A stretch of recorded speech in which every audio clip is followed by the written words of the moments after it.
الحمدللہ رب العالمین والصلاة والسلام علی سید المرسلین اما بعد۔ ایک بھائی یہ سوال کرتے ہیں کہ اگر حمل میں وقفہ کرنا چاہیں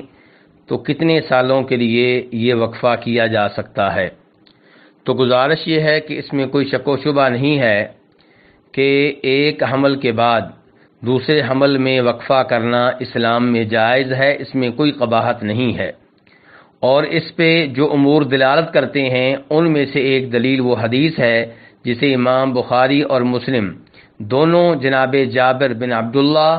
رضی اللہ تعالیٰ عنہما سے روایت کرتے ہیں۔ وہ کہتے ہیں کہ ہم نبی علیہ الصلوۃ والسلام کے زمانے میں عزل کیا کرتے تھے جبکہ ان دنوں قرآن نازل ہو رہا تھا۔ وہ کہنا یہ چاہتے ہیں کہ اگر عزل کرنا غلط ہوتا تو قرآن پاک نازل ہو رہا تھا، وہی نازل ہو رہی تھی، تو ہمیں بتا دیا جاتا کہ یہ کام غلط ہے۔ اور عزل سے مراد یہ ہے کہ ایک خاوند اپنی بیگم سے تعلقات قائم کر رہا ہے،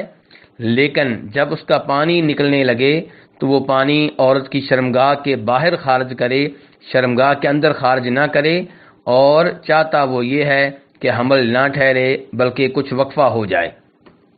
تو اس سے پتہ چلا کہ صحابہ کرام رضوان اللہ علیہم اجمعین آپ کے زمانے میں وقفہ کر لیا کرتے تھے، اور اس میں کوئی حرج نہیں ہے،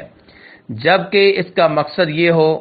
کہ میرے بچے بہت زیادہ ہیں، میری بیگم کو کچھ آرام مل جائے، اور تاکہ میری بیگم میرے بچوں کی تربیت صحیح معنوں میں کر سکے۔ لیکن اگر حمل سے اس لیے بچا جا رہا ہے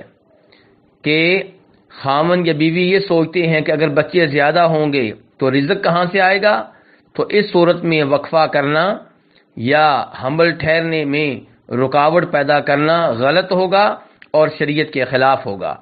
کیونکہ ہر مسلمان کے عقیدہ ہے کہ رزق دینے والا اللہ ہے۔ وما من دابۃ فی الارض الا علی اللہ رزقها، کہ زمین پہ جو کوئی بھی ہے اس کا رزق اللہ کے ذمے ہے، اور اللہ تبارک و تعالی نے صاف طور پہ کہا ہے وَلَا تَقْتُلُوا أَوْلَادَكُمْ خَشْيَةَ إِمْلَاقٍ، کہ فقر کی وجہ سے، غریبی اور فقیری کی وجہ سے اپنی اولاد کو قتل نہ کرو۔ تو اس لیے اگر حمل ٹھہرنے میں رکاوٹ اس لیے ڈالی جا رہی ہے کہ رزق کا مسئلہ ہے تو یہ غلط ہے اور یہ اسلام کے خلاف ہے۔ اور اگر میاں بیوی میں سے ایک چاہتا ہے کہ حمل ٹھہرے، بچے مزید پیدا ہوں، اور دوسرا نہیں چاہتا، تو یہاں پہ اس کی بات کا اعتبار ہوگا جو چاہتا ہے کہ بچے مزید پیدا ہوں، بچے مزید لیے جائیں۔ ایسے ہی اگر حمل ٹھہرنے میں رکاوٹیں اس لیے ڈالی جا رہی ہیں کہ لوگ ہمارا مذاق اڑائیں گے کہ ان کے بچے بہت زیادہ ہیں، میڈیا کا اثر ہے، کافروں کی پیروی کی جا رہی ہے، کافروں کی نقالی کی جا رہی ہے، تو یہ بھی غلط ہے۔ اور نبی علیہ الصلوۃ والسلام فرماتے ہیں من تشبہ بقوم فہو منہم، جو کسی قوم کی مشابہت کرتا ہے وہ انہی میں سے ہے۔ اور اگر حمل ٹھہرنے میں رکاوٹ کسی ایسی چیز سے ڈالی جا رہی ہے جس چیز سے حمل ٹھہرنے کا امکان بالکل ختم ہو جاتا ہے، مستقل طور پہ یہ طے ہو جاتا ہے کہ آئندہ بچے پیدا نہیں ہو سکیں گے، تو یہ بھی غلط ہے اور یہ بھی شریعت کے خلاف ہے، کیونکہ شریعت یہ چاہتی ہے کہ مسلمانوں کے بچے زیادہ سے زیادہ ہوں۔ امام ابو داؤد رحمہ اللہ روایت کرتے ہیں نبی صلی اللہ علیہ وسلم سے کہ آپ نے فرمایا تزوجوا الودود الولود فانی مکاثر بکم الامم یوم القیامہ، کہ ایسی عورت سے شادی کرو جو بہت زیادہ بچے پیدا کرنے والی ہو، کیونکہ میں روز قیامت دیگر قوموں پہ فخر کر کے کہوں گا کہ میری امت سب سے بڑی ہے۔ اس لیے ان امور کا خیال رکھا جائے۔ اب آتے ہیں بھائی کے سوال کی طرف کہ وقفہ کس حد تک ہو سکتا ہے۔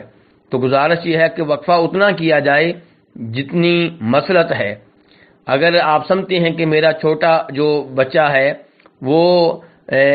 اگر اس کے اوپر ایک بچہ اور آ گیا تو اس کی تربیت جو ہے وہ میری بیگم صحیح معنوں میں نہیں کر سکے گی، تو آپ 1 سال 2 سال وقفہ کر لیں۔ یا آپ چاہتے ہیں کہ میرا بچہ 2 سال دودھ پینے کی مدت پوری کر لے تو آپ 2 سال کا وقفہ کر لیں۔ تو مناسب وقفہ کرنا اس میں کوئی حرج نہیں ہے، لیکن اس سے زیادہ وقفہ کرنا جو ہے وہ شریعت کے مقاصد کے خلاف ہوگا۔ واللہ تعالی اعلم۔